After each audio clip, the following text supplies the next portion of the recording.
үйрөнөбүз. Биз маселештерден мурда кандай биз чоңдуктарды, бирдиктерди колдонобуз, ошол жөнүндө кайталап алалы. Биринчи биз Паскаль жөнүндө өткөнбүз, басым жөнүндө. Кана басымды биз P тамгасы менен белгилейбиз. Анын бирдиги үчүн 1 Паскаль. Экинчи F күчтү F тамгасы менен белгилейбиз, бирдиги Ньютон. Үчүнчү аянт S тамгасы менен белгилейбиз, бирдиги метр квадрат. Эми бул үчөөнүн формуласын карайлы.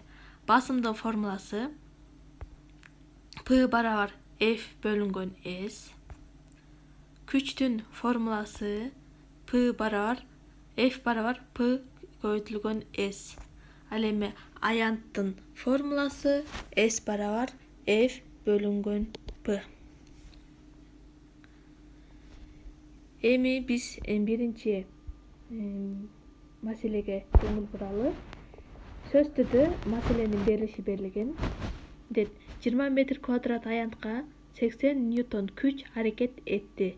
Басымдын чоңдугун тапкыла. Эми бул берилишти жакшы карайбыз. Биз жерде берилиште бизге эмне берилген? 20 метр квадрат. Сөз түрдө эсептин бирдиктерин карагыла. Метр квадрат бул кайсынын бирдиги? Аянттын бирдиги. Жана 80 ньютон күч аракет этет. Ньютон бул кайсынын бирдиги? Күчтүн бирдиги. Анда бизде басымды тапкыла деп атат. Анда карайбыз. Биринчи сөз түрдө берилди деп жазып алабыз. Берилди. S барабар 20 метр квадрат. F барабар 80 ньютон. Андан бизден тапкыла деп атат. P'ны тапкыла деп атат. Жазабыз. Формуласын чыгарабыз. Басымдын формуласы P барабар F бөлүнгөн S. Формуланы жаздык. Эми чыгарабыз. Чыгаруу дейбиз астына. P барабар сөз түрдө бөлчөк сызыгын сызабыз. F'тин ордуна 80 ньютондап келебиз. S'тин ордуна 20 метр квадраттап коебуз. Барабар 80ди 20га бөлсөк 4. Ал эми басымдын бирдиги бизде Паскаль. Жообу 4 Паскаль. Мына бул эсебибиз чыкты. Эми экинчи эсепти карайлы. 100 сантиметр квадрат аянтка жасалган басымдын чоңдугу 5000 Паскаль аракет эткен күчтү тапкыла деп атат. Буга да сөз түрдө берилди деп жазып алабыз.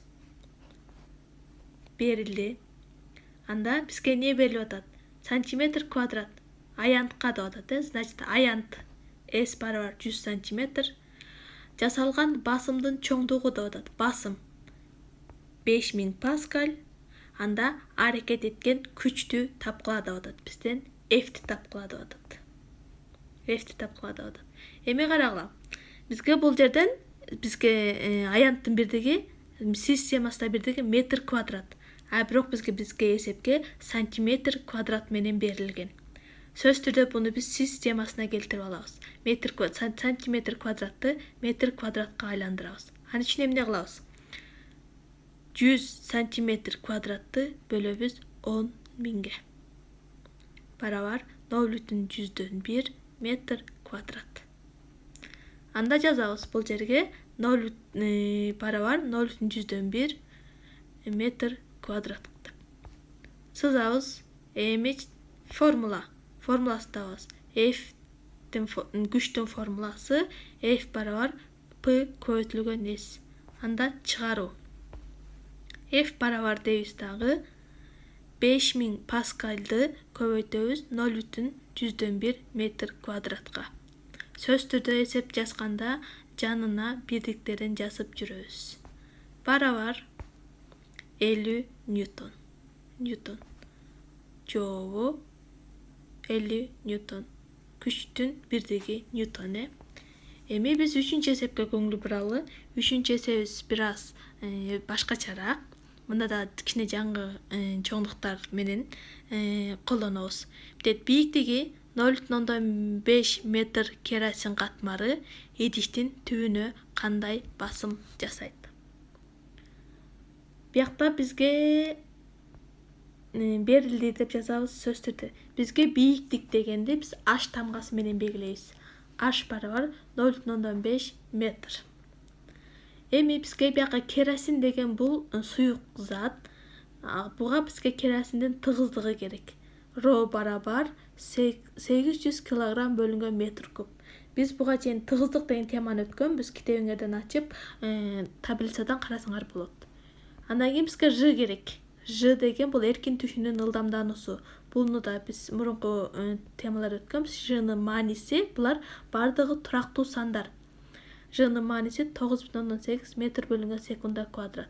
Анда бизге мынтет идиштин түбүнө кандай басым жасайт.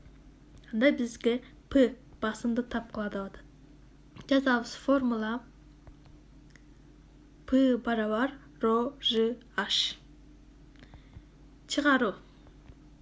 P барабар ронун ордуна 800 килограмм бөлүнгөн метр кубту коебуз, көбөйтөбүз.